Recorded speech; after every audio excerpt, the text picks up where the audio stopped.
വിശുദ്ധ ദൈവമാതാവ് ജീവനോടെ പ്രത്യക്ഷപ്പെട്ട ഈ അൾത്താരയിൽ അമ്മയുടെ പ്രത്യക്ഷീകരണത്തിൻ്റെ സാക്ഷികളായിട്ട് നിൽക്കാൻ സാധിച്ചതിൽ കർത്താവായ യേശുവിനും അമ്മയുടെ മാധ്യസ്ഥനും ആയിരം നന്ദി അർപ്പിക്കുന്നു. എൻ്റെ പേര് ജിബിൻ. ഞാൻ തലശ്ശേരി രൂപതയിലെ വായാട്ടുപറമ്പ് ഇടവകയിൽ നിന്നാണ് വരുന്നത്. ഞാനിവിടെ ഉടമ്പടി എടുക്കുന്നത് 2023 മെയ് 10 ഞാനിവിടെ ഉടമ്പടി എടുക്കാനുള്ള സാഹചര്യം എന്ന് പറഞ്ഞാൽ ഞാൻ 13 വർഷമായിട്ട് വിദേശത്തേക്ക് ഒരു ജോലിക്ക് ശ്രമിക്കുന്ന ആളാണ്. ഞാൻ 2010 കോഴ്സ് കഴിയുന്നതിന് മുമ്പ് തന്നെ എനിക്ക് നല്ലൊരു അധ്യാപകന ജോലി വന്നു. അപ്പം എൻ്റെ പേരൻസൊക്കെ ടീച്ചേഴ്സാണ്. അവർക്ക് ഞാനൊരു അധ്യാപകനായി തുടരണം എന്നൊരു പ്ലാൻ ഉണ്ടായിരുന്നു. പക്ഷേ എൻ്റെ മനസ്സിൽ അന്ന് എനിക്ക് ഒരു വിദേശത്ത് ഒരു കോഴ്സ് പോയി പഠിക്കണം, അവിടെ ജോലി ചെയ്യണമെന്നുള്ള ആഗ്രഹത്തിൽ ഉറച്ചു നിൽക്കുമായിരുന്നു. അവസാനം എൻ്റെ ആഗ്രഹത്തെ മാനിച്ച് എൻ്റെ വീട്ടുകാർ എനിക്ക് സപ്പോർട്ട് തന്ന് ഞാൻ IELTS പഠിച്ച് ഞാൻ കാനഡയ്ക്ക് അപ്ലൈ ചെയ്തു. അന്ന് കാനഡയ്ക്ക് പോകാമെന്ന് പറഞ്ഞാൽ വളരെ വിരളമായ ഒരു സംഭവമാണ്. കാരണം നമുക്കൊരു ബാങ്കിൽ നിന്ന് ലോൺ പോലും കിട്ടില്ല. പക്ഷേ എല്ലാ കാര്യങ്ങളും റെഡിയായി, കാനഡയ്ക്ക് പോകാനുള്ള ഇതെല്ലാം റെഡിയായി, കോഴ്സ് എടുത്ത് പോകാനുള്ള വിസയ്ക്ക് അപ്ലൈ ചെയ്തു. പക്ഷേ ലാസ്റ്റ് നിമിഷം വിസ റിജക്റ്റ് ആയിപ്പോയി. അപ്പോൾ അത് ഏജൻസിയുടെ ഭാഗത്ത് നിന്ന് പറ്റിയൊരു മിസ്റ്റേക്കാണ്. എന്നിരുന്നാലും അവരത് പറഞ്ഞിരുന്നില്ല. അവർ വീണ്ടും അപ്പീൽ കൊടുക്കാമെന്ന് പറഞ്ഞു കൊടുത്തു, വീണ്ടും തള്ളിപ്പോയി.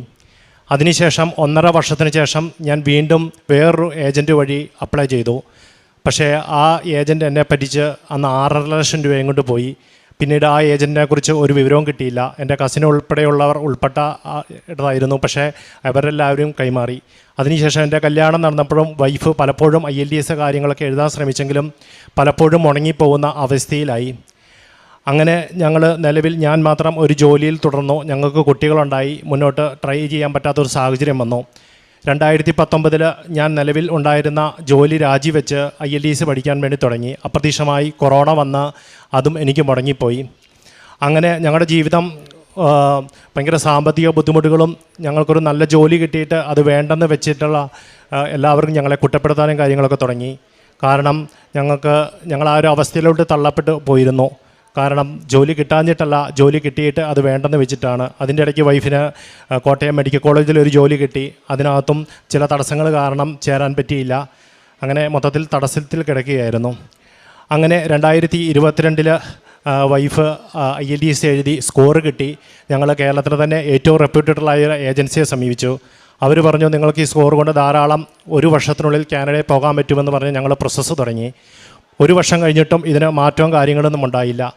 അങ്ങനെയാണ് ഞങ്ങൾ 2023 മെയ് 10 ഉടമ്പടി എടുക്കുന്നതിനെക്കുറിച്ച് തീരുമാനിച്ചത്.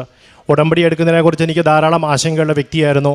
കാരണം ഇത് എടുത്തു കഴിഞ്ഞാൽ കറക്റ്റായിട്ട് മുന്നോട്ട് കൊണ്ടുപോകാൻ പറ്റുമോ എന്നൊരു ധാരണ ഇല്ലായിരുന്നു. കാരണം ഞാനും വൈഫും, ഞങ്ങൾക്ക് ചെറിയ 3 കുട്ടികളുണ്ട്. ഞങ്ങൾ ജോലി സംബന്ധമായിട്ട് എറണാകുളത്താണ് താമസിക്കുന്നത്. അങ്ങനെ ഞങ്ങൾ ഉടമ്പടി എടുത്ത് മുന്നോട്ട് പോയി. അങ്ങനെ ഉടമ്പടി എടുത്ത് മുന്നോട്ട് പോയെങ്കിലും ആദ്യ കാലഘട്ടങ്ങളിൽ ഉടമ്പടിയുടെ നിയമങ്ങളൊന്നും പാലിക്കാൻ പറ്റിയിരുന്നില്ല. എല്ലാ ദിവസവും വിശുദ്ധ കുർബാനയിലൊന്നും പങ്കെടുത്തിരുന്നില്ല. അതുപോലെ കാരുണ്യ പ്രവർത്തനത്തിലൊക്കെ വളരെ പുറകോട്ടായിരുന്നു. പത്രം കാര്യങ്ങളൊക്കെ കൊടുക്കാൻ ഭയങ്കര ചമ്മലും കാര്യങ്ങളൊക്കെ ആയിരുന്നു. ഏകദേശം 3 മാസത്തോളം കഴിഞ്ഞു. അപ്പോൾ ഉടമ്പടി പുതുക്കുന്ന സമയമായപ്പോൾ അറിയാൻ പറ്റി ജോസഫ് അച്ഛനെ നേരിട്ട് കണ്ട് പ്രാർത്ഥിക്കാൻ പറ്റുമെന്ന്. ഒരു ദിവസം ഇവിടെ അച്ഛനെ വന്ന് കണ്ട് പ്രാർത്ഥിച്ചു.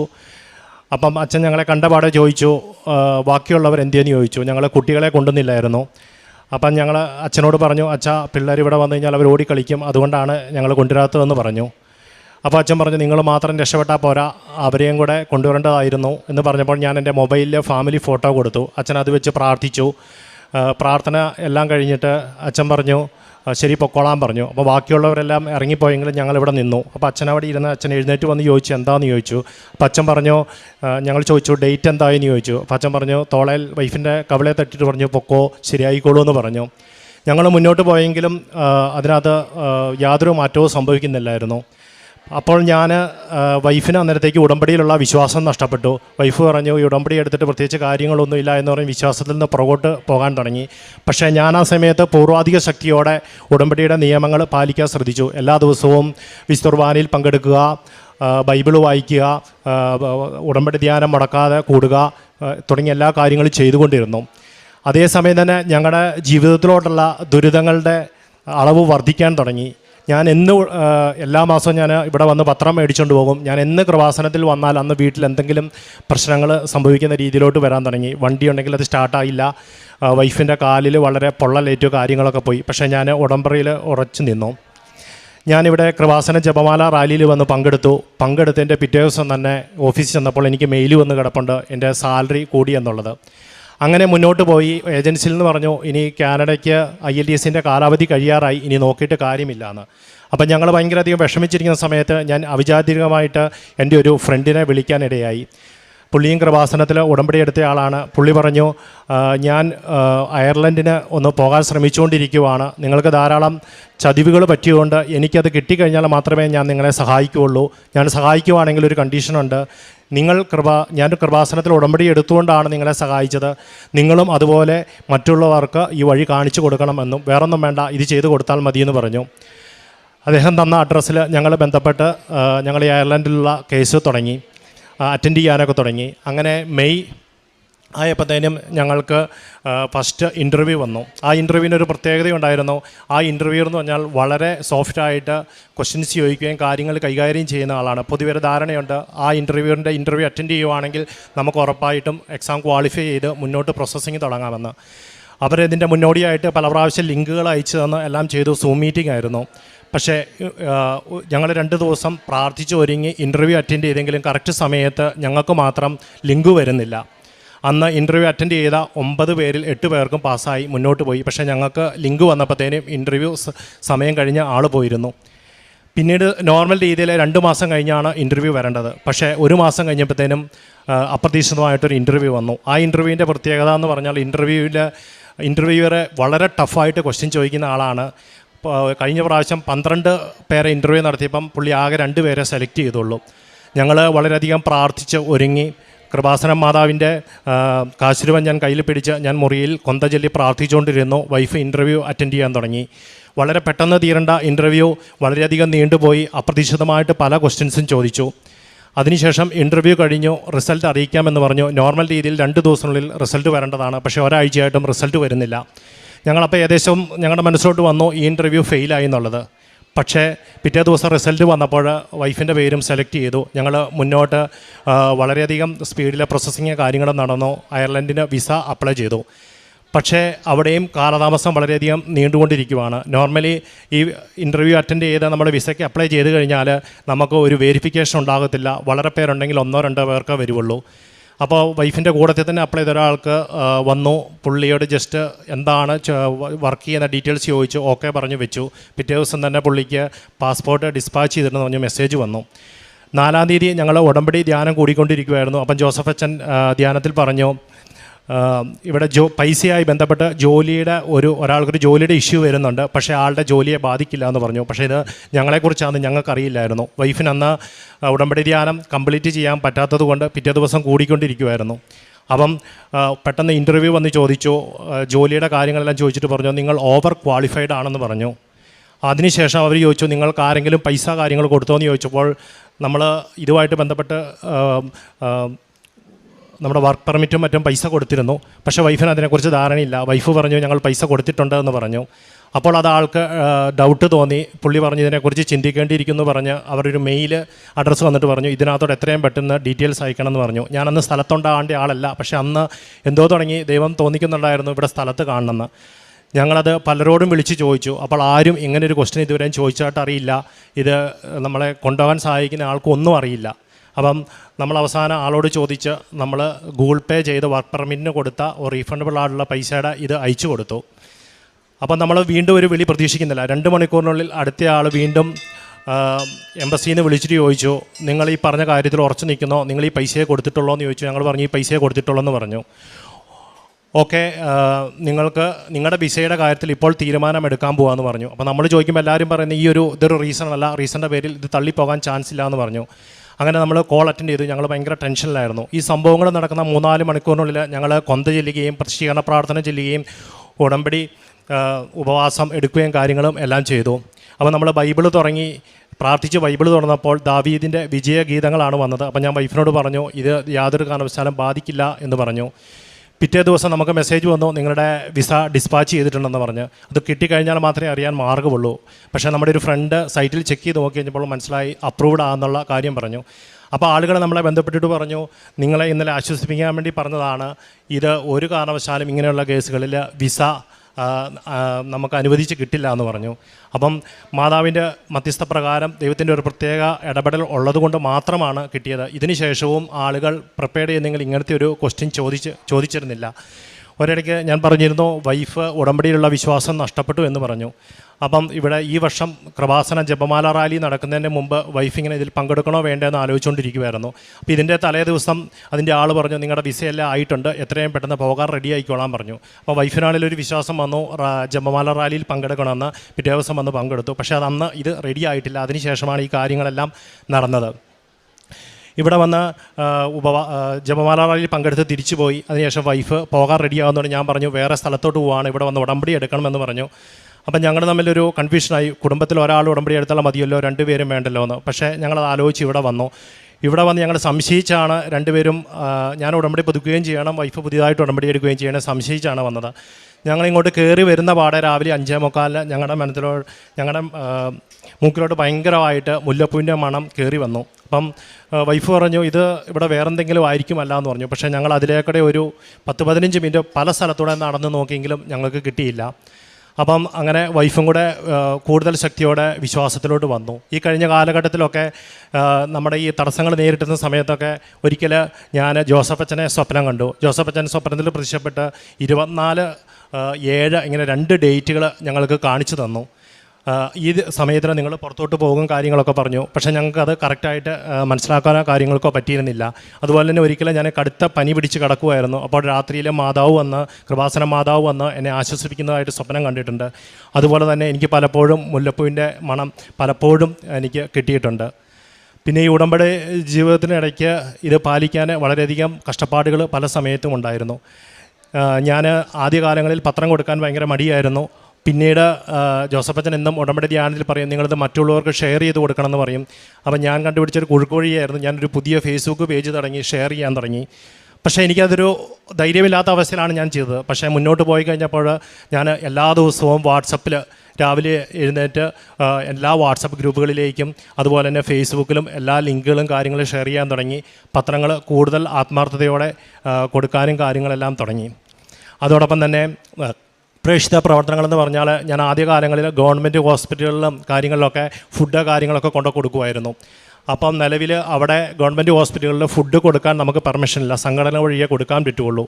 ഞങ്ങളപ്പോൾ അവിടുത്തെ സെക്യൂരിറ്റി ചേട്ടൻ ഞങ്ങളെ ഹെൽപ്പ് ചെയ്തിട്ട് ആവശ്യപ്പെട്ടവർക്ക് കൊടുക്കുമായിരുന്നു. പിന്നെ അദ്ദേഹം തന്നെ പറഞ്ഞു ധാരാളം ഇവിടെ ഫുഡ് വരുന്നുണ്ട്, നിങ്ങൾ കൊടുക്കുന്ന ഫുഡൊക്കെ വേസ്റ്റ് ആക്കുക എന്ന അവസ്ഥയാണെന്ന് പറഞ്ഞു. അപ്പോൾ നമ്മളത് നിർത്തി ഓരോ മാസവും ഞാൻ പ്രേക്ഷിത പ്രവർത്തനത്തിനായിട്ട് പൈസ കാര്യങ്ങളൊക്കെ മാറ്റി വെക്കാറുണ്ട്. അത് കൂടുതൽ അർഹതപ്പെട്ട ആളുകളെ കണ്ടു കഴിയുമ്പോൾ അവർക്ക് കൊടുക്കുക കാര്യങ്ങൾ ആണ് ചെയ്തത്.